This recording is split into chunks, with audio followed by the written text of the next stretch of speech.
तो hello students, आज हम पढ़ेंगे रैखिक प्रोग्रामन का भाग 17। तो चलिए इसे शुरू करते हैं। तो आज हम क्या पढ़ने वाले हैं? तो आज हम पढ़ेंगे परिवहन संबंधी समस्या, जिसे हम ट्रांसपोर्टेशन प्रॉब्लम भी कहते हैं। आज हम उसके ग्राफिकल सॉल्यूशन को देखेंगे। तो पिछले भाग में हमने परिवहन संबंधी समस्या से उसकी समीकरणों व उसके उद्देश्य फलन को निकाल लिया था। ठीक है। तो आज हम उसी की मदद से, उन्हीं उद्देश्य फलन और उन्हीं समीकरणों की मदद से इसका ग्राफिकल सॉल्यूशन निकालेंगे। ये हमारे इस चैप्टर का आखिरी उदाहरण है। इसके बाद केवल इसका सारांश होगा और एक ऐतिहासिक टिप्पणी होगी। उसके बाद ये चैप्टर खत्म हो जाएगा। ठीक है। तो चलिए इसे शुरू करते हैं। तो एक बार फिर से इसे को देख लेते हैं। तो इसमें दिया गया था कि P और Q दो स्थानों पर दो कारखाने स्थापित हैं। ठीक है। इन स्थानों के सामान ABC पर स्थित 3 डिपो में भेजे जाते हैं। इन डिपो की साप्ताहिक आवश्यकता क्रमांक 5, 5 और 4 है। मतलब कि ए डिपो 5 सामान को मांगता है, बी 5 सामान की जरूरत है और सी को भी 4 सामान की जरूरत है। ठीक है। तो जबकि पी और क्यू की स्थापित कारखानों का उत्पादन क्षमता 8 और 6 नग है। मतलब कि पी केवल 8 नगों को ही उत्पादन कर सकता है और क्यू केवल 6 नगों का ही उत्पादन कर सकता है। तो यहाँ से परिवहन हमें क्या दिया गया था? देखिए, तो जो वो पी कारखाना है उससे हमें, अगर हम ए डिपो तक अपने जो भी नग दिए हैं गए हैं उन्हें भेजते हैं तो 160 रुपए की लागत आएगी। अगर हम बी डिपो तक भेजते हैं तो 100 रुपए की लागत आएगी और सी डिपो तक भेजते हैं तो 150 रुपए की लागत आएगी। ठीक है। और अगर क्यू कारखाने से हम ए डिपो तक एक नग को भेजते हैं तो 100 रुपए की लागत आएगी। अगर बी डिपो तक भेजते हैं तो 120 रुपए की लागत आएगी। अगर सी डिपो तक भेजते हैं तो 100 रुपए की लागत आएगी। तो यहाँ से हम देख सकते हैं कि प्रत्येक कारखाने से कितने नग सामान प्रत्येक डिपो को भेजा जाए जिससे परिवहन व्यय न्यूनतम हो। मतलब कि पी और क्यू कारखाने हैं, इनसे हमें ABC, जहाँ पर हमें 5, 5 और 4 सामान की नगों की आवश्यकता है, यहाँ पर हमें किस कारखाने से किस डिपो को कैसे भेजना चाहिए ताकि हमारा जितना भी परिवहन हो वह उसका व्यय न्यूनतम हो। ठीक है। तो हमने पिछले भाग में इसके समीकरणों को निकाल लिया था, वह इसका उद्देश्य फलन जो कि जेड है उसे भी निकाल लिया था। चलिए इसकी समीकरणों को देखते हैं। अब आपको समझ नहीं आ रही है कि ये समीकरण कहाँ से आ गई व ये उद्देश्य फलन कहाँ से आ गया, तो आप पिछले भाग को जरूर देखिएगा। ठीक है। तो यहाँ पर हम समीकरणों को देखते हैं। तो आप देख सकते हैं कि x 0 से बड़ा है और y 0 से बड़ा है। तो यह आप देख ही सकते हैं कि x और y 0 से बड़ा होना ही चाहिए। ठीक है। तो x जोड़ y 8 से कम होना चाहिए या फिर 8 के बराबर हो सकता है। यह हमारा दूसरा समीकरण है। ठीक है। अब तीसरी समीकरण या फिर तीसरे व्यवरोध को देखते हैं। तो यह दिया गया है कि x 5 से छोटा या फिर उसके बराबर होना चाहिए। चौथा सा व्यवरोध दिया गया है कि y 5 से छोटा या फिर उसके बराबर होना चाहिए। और हमारा यहाँ पे पांचवा व्यवरोध दिया गया है कि x जोड़ 4 से बड़ा या फिर 4 के बराबर होना चाहिए। तो हमें यहाँ पर आप देख सकते हैं कि टोटल 5 व्यवरोध दिए गए हैं। अभी तक हमने जितने उदाहरण किए थे उन्हें में हमें 4 या फिर 3, यहाँ तक कि 2 व्यवरोध भी दिए गए थे। लेकिन यहाँ पर हमें 5 दिए गए हैं तो इसमें बहुत सारी कोणीय बिंदु आ सकते हैं। इनफैक्ट 5, 6, 6, 7 तक भी कोणीय बिंदु हमें मिल सकते हैं। तो हमें जितनी भी कोणीय बिंदु मिलेगी उन सभी पर हमें जेड का, जो कि हमारा उद्देश्य फलन है, उसका मान प्राप्त करेंगे। और जिस बिंदु पर भी जेड का मान न्यूनतम आया वही हमारी हल होगा। तो ठीक है। तो हमारा यहाँ पे जेड फलन क्या दिया गया है, हमने बाहर 10 ले लिया है, जहाँ जिससे अंदर आ जाएगा 10 गुणा एक्स। ठीक है। यहाँ अंदर आएगा एक्स घटक 7 y जोड़ 190। ठीक है। तो यह आ गया हमारा उद्देश्य फलन। चलिए अब एक एक इक्वेशन को हम ग्राफ पर प्लॉट करेंगे। तो पहले, ये बहुत ही सरल सी इक्वेशन है, इसमें पहले हम क्या करेंगे, एक सेकंड। ठीक है। तो इसमें हम क्या करने वाले हैं, पहले हम x को 0 रखेंगे, y का मान निकालेंगे, फिर y को 0 रखेंगे और x का मान निकालेंगे। तो जैसे ही मैंने इसमें x को 0 रखा, यह आ जाएगा x बराबर 0, मतलब कि 0 जोड़ बाई 8 के बराबर होना चाहिए। ठीक है, यहाँ से आ जाएगा बाई का सीधा सीधा मान 8।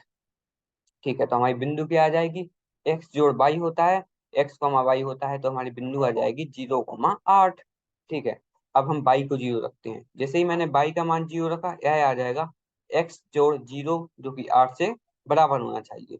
ठीक है, तो यहाँ से x का मान भी सीधा सीधा 8 आ गया। तो हमारी बिंदु क्या आ जाएगी, बिंदु आ जाएगी 8,0। अब चलिए इन दोनों बिंदुओं को हम ग्राफ पर आलेख करते हैं। तो ये दोनों बिंदु में आप पहली बिंदु देखेंगे जो कि हमें दी गई है 0,8। तो यहाँ पर आप देख सकते हैं x का मान 0 है, तो यह बिंदु बाई अक्ष पर आने वाली है। ऐसे ही दूसरी बिंदु में बाई का मान 0 है, तो यह बिंदु x अक्ष पर आने वाली है।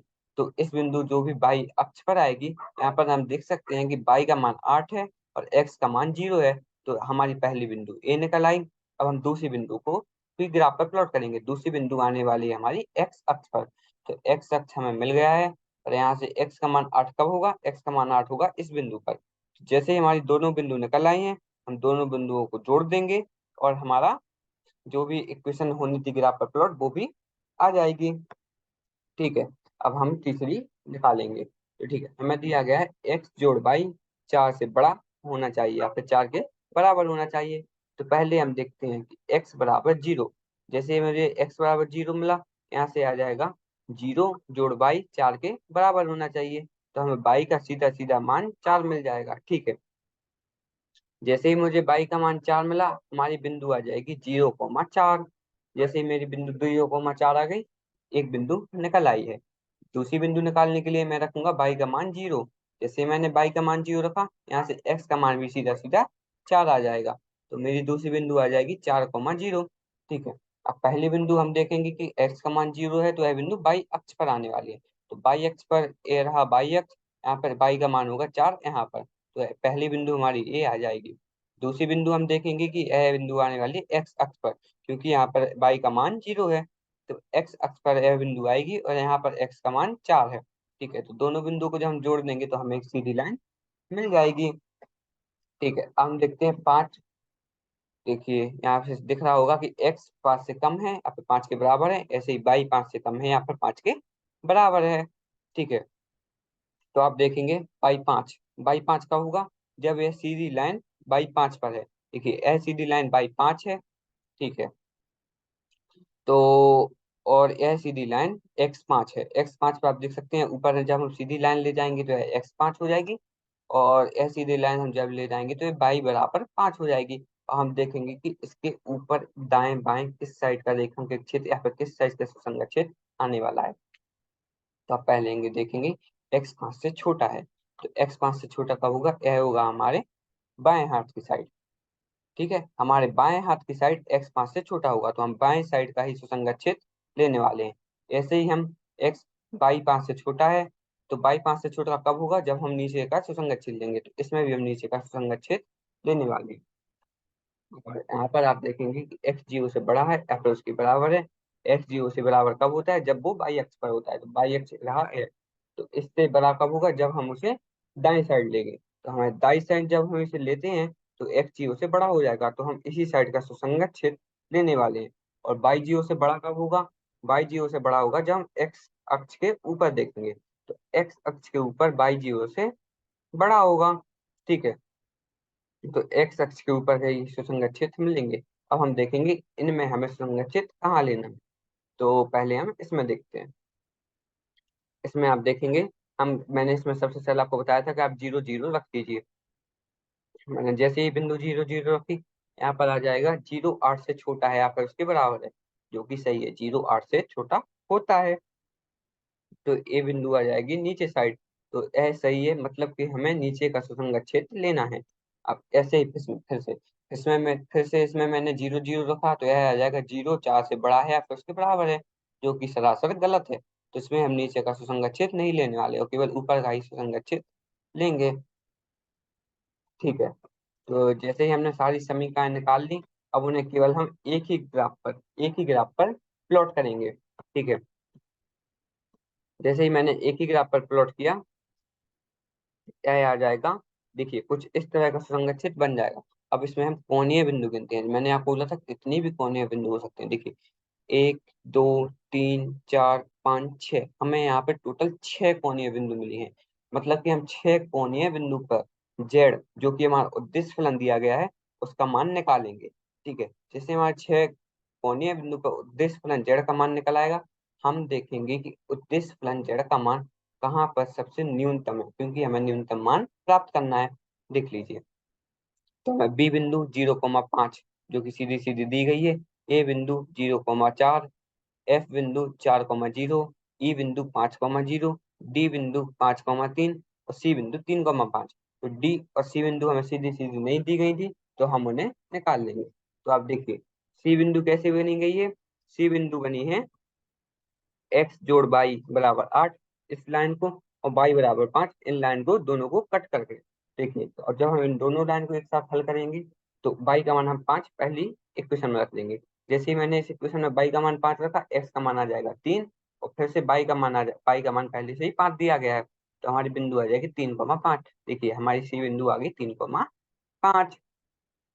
अब चलिए, यहाँ से हम देखेंगे कि हमारी दूसरी बिंदु जो कि है डी, वह किन दो लाइनों से कटकर बनी है। तो वह बनी है एक्स जोड़ वाई बराबर 8 और एक्स बराबर 5 वाली लाइन से। देखिए, तो जैसे ही मैंने इसमें एक्स बराबर 5 रखा, वाई का मान सीधा सीधा आ जाएगा 3 यहाँ से। तो एक्स का मान हमारा 5 था, वाई का मान हमने निकाल लिया 3, तो हमारी बिंदु आ जाएगी 5,3। ठीक है, तो हमने ये बिंदु भी निकाल ली है। ठीक है, अब हम जैसे ही हमारी 6 बिंदु निकल आई, हम सभी पर जेड का मान प्राप्त करेंगे। चलिए, तो अब एक एक करके जेड का मान प्राप्त करते हैं। सबसे पहले हम निकालेंगे 0,4 पर। ठीक है, तो 0,4 पे हम जेड का मान निकाल लेते हैं। तो जेड का मान कितना आएगा, वह आएगा 10, हमने पहले ही बाहर ले लिया था। फिर ब्रैकेट के अंदर आएगा 0 घटक 7 गुणा 4 जोड़ 1 से 90। तो यहाँ से अंदर आ जाएगा 1 से 62। 7 गुणा 4 जो कि घटक का है, वह 1 से 90 में से घट जाएगा, तो 1 से 62 आ जाएगा। यहाँ से जेड का मान आ जाएगा सीधा सीधा 1620। अब जो कि हमें दूसरी बिंदु दी गई है 0,5, यहाँ पर हम जेड का मान प्राप्त करेंगे। तो यहाँ पर जेड का मान क्या आ जाएगा, 10 हम बाहर ले लेंगे और अंदर आएगा 0 घटक 7 गुणा 5 जोड़ 1 से 90। 7 गुणा 5 फिर से यहाँ पर घटक होगा, तो यहाँ पर अंदर आ जाएगा 1 से 55। तो यहाँ से जेड का मान सीधा सीधा आ जाएगा 1550। ठीक है, अब बिंदु सी पर हम जेड का मान निकालेंगे। तो सी बिंदु पे हम जेड का मान कैसे निकालेंगे, भाई आ जाएगा जेड बराबर 10, हम बाहर ले लेंगे, अंदर आएगा 3 घटक 7 गुणा 5 जोड़ 1 से 90। ठीक है, तो यहाँ से जेड का मान कितना आ जाएगा, 10 गुणा 1 से 58। तो जेड का मान आ जाएगा 1580। ठीक है, तो हम 3 बिंदुओं पर अभी तक जेड का मान निकाल चुके हैं। अब चौथी बिंदु पर जेड का मान निकालते हैं। चौथी बिंदु हमें दी गई है डी 5,3। 5,3 हम एक्स की जगह पे 5 रख देंगे, वाई की जगह पे 3 रख देंगे। ठीक है, तो हमारा जेड बराबर आ जाएगा 10, हमने फिर से बाहर लिया है, जो कि हमारा उद्देश्य फलन में पहले से ही बाहर हमने कॉमन ले लिया था। ठीक है, अंदर आएगा 5 घटक 7 गुणा 3 जोड़ 1 से 90। जब हम इसको हल करेंगे, तो यह आ जाएगा जेड बराबर 10 गुणा 1 से 74, जिससे जेड का मान आ जाएगा 1740। ठीक है, अब हम निकालते हैं ई, जो कि हमें ई बिंदु दी गई है 5,0। हम इस पर जेड का मान प्राप्त करेंगे। तो एक्स की जगह पर रख देंगे हम 5, वाई की जगह पर रख देंगे 0। अब आप उद्देश्य फलन यहाँ से देख लीजिएगा, हमें उद्देश्य फलन दिया गया है जेड बराबर 10, हमने बाहर लिया है। फिर आया है हमारा एक्स घटक 7 वाई जोड़ 1 से 90। यह उद्देश्य फलन और जो जितनी भी समीकरण दी गई हैं, यह मैंने पिछले ही भाग में निकाली थी, जो कि हमें पिछले भाग में हमने उदाहरण किया था। तो आप वहां से देख लीजिएगा। ठीक है, तो हम ई बिंदु पर जेड का मान निकाल रहे थे। तो यहाँ से आ जाएगा जेड बराबर 10 गुणा 5 घटक 7 गुणा 0 जोड़ 1 से 90। तो इसको हल करेंगे, तो यह आ जाएगा जेड बराबर 10 गुणा 1 से 95। यहाँ से जेड का मान आ जाएगा 1950। ठीक है, जेड का मान भी हम निकाल चुके हैं। ठीक है, अब हम एफ बिंदु पर जेड का मान निकालेंगे। तो एफ बिंदु हमें क्या दी गई है, 4,0। ये हमारी छठी बिंदु है, जो कि आखिरी बिंदु है। तो यहाँ पर हम देखेंगे जेड का मान आ रहा है 10, मैंने पहले से बाहर ले लिया है जो कि हमने हर उद्देश्य फलन में लिया है। फिर 4 घटक 7 गुणा 0, एक्स वाई की जगह पे हमने 0 रख दिया, एक्स की जगह पे 4 रख दिया, जोड़ 190। जब हम इसको हल करेंगे तो 7 गुणा 0 0 हो जाएगा, 190 जोड़ 4 हो जाएगा 194। तो जेड का मान आ जाएगा 10 गुणा 194। यहाँ से जेड का मान हम सीधा सीधा निकाल सकते हैं 1940। ठीक है, तो अब देखेंगे इसके आगे हमने छठो, जितनी भी हमें 6 बिंदु दी गई थी उन पर हम जेड का मान प्राप्त कर चुके हैं, उद्देश्य फलन का मान हम निकाल चुके हैं।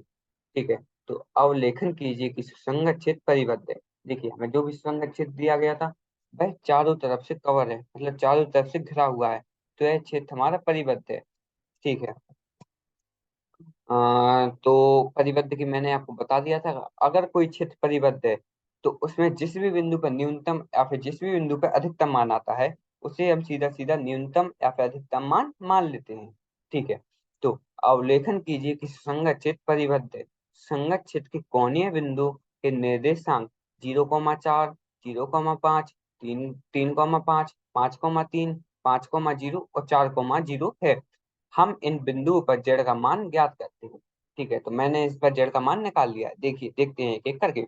तो 0,4 पर है जेड का मान 1620, 0,5 पर है 1550, 3,5 पर है 1580, 5,3 पे है 1740, 5,0 पे है 1950, 4,0 पे है 1940। तो हमें क्या निकालना था, हमें निकालना था न्यूनतम मान। न्यूनतम मान क्यों निकालना था, क्योंकि आप इसमें देखिए कि हमारा जो भी परिवहन है, परिवहन परिवहन का व्यय, मतलब कि जितने भी पैसा हमारा परिवहन में खर्च हो रहा है उसे हम न्यूनतम ही करेंगे, उसे अधिकतम कौन नहीं करना चाहेगा। मतलब जितना व्यय हो रहा है, जितना भी खर्च हो रहा है उसे हम सबसे न्यूनतम ही करना चाहेंगे, कम से कम रखना ही चाहेंगे। तो ठीक है, तो हमारा यहाँ पर 0,5 पर इसका मान न्यूनतम आ गया है। तो तो सारणी से ज्ञात होता है कि बिंदु 0,5 पर जेड का न्यूनतम मान 1550 है। अतः इष्टतम परिवहन स्थिति के अनुसार कारखाना बी से 5 0 और 3 नगों को कारखाना क्यू से क्रमांक डिपो ABC तक 5 0 और 1 नग भेजा जाएगा। इसी स्थिति में संगत न्यूनतम परिवहन व्यय जो कि 1550 होगा। ठीक है, तो हमें सबसे कम न्यूनतम व्यय भी मिल गया है जो कि 1550। और यहाँ से हमें यह भी पता चल गया कि जो हमारे पास पी कारखाना था, पी कारखाने से हम ए डिपो को भेजेंगे 5 नग, बी डिपो को भेजेंगे 0 नग, एक भी नग नहीं भेजेंगे, और सी डिपो को भेजेंगे 3 नग। तो देख लीजिए, ए डिपो को चाहिए थे 5 नग, उसका काम पूरा हो गया। बी डिपो को चाहिए थे 5 नग, अभी उसको एक भी नग नहीं मिला है। और सी डिपो को चाहिए थे 4 नग, तो जिसमें से उन्हें 3 नग मिल चुके हैं। अब आते हैं बी कारखाने पर। बी कारखाने से हम ए डिपो को भेजने वाले हैं कुछ भी नहीं। ठीक है, बी डिपो को भेजेंगे 5 नग, ठीक है, सी डिपो को भेजेंगे 1 नग। तो हमारे पास 5 5 और 4 क्रमांश में नग हो जाएंगे। तो इसी स्थिति में हमारा संगत न्यूनतम परिवहन व्यय ₹1550 होगा। और इस जो भी हमने आखिर में रैखिक प्रोग्रामिंग की मदद से न्यूनतम मान निकाला है वह 1550 आने वाला है। तो आज हम परिवहन संबंधी समस्या, जिसे हम ट्रांसपोर्टेशन प्रॉब्लम कहते हैं, उसे हम पढ़ चुके हैं। उसमें हमने उसका ग्राफिकल सॉल्यूशन भी निकाल दिया है। ठीक है, और हमने पिछले भाग में उसे देखा था कि उसके जो भी व्यवरोध व उद्देश्य फलन दिए गए हैं उन्हें हम कैसे निकालते हैं। आगे हम क्या पढ़ने वाले हैं, शायद ये आगे हम हमारा आखिरी लेक्चर ही होगा, शायद हमारा, हाँ आखिरी लेक्चर होगा। यहाँ पर हम अपना सारांश खत्म करेंगे। सारांश का मतलब आप समझ ही गए होंगे, समरी है। पूरे चैप्टर में हमने अभी तक जो जो भी पढ़ा है पूरे एक एक बिंदु से इम्पोर्टेंट पॉइंट्स हम पढ़ लेंगे ऊपर ऊपर से। और एक ऐतिहासिक टिप्पणी भी देखेंगे। ऐतिहासिक टिप्पणी में हम देखेंगे कि कहाँ कहाँ पर, मतलब कि कोई कहीं पर ऐतिहासिक जगह पर जहाँ पर भी हमें रैखिक प्रोग्रामन का अच्छे से उपयोग मिला है। तो आशा करता हूँ आज का लेक्चर आपको समझ में आया होगा। आप एक बार ये क्वेश्चन खुद से करके जरूर देखिएगा। धन्यवाद।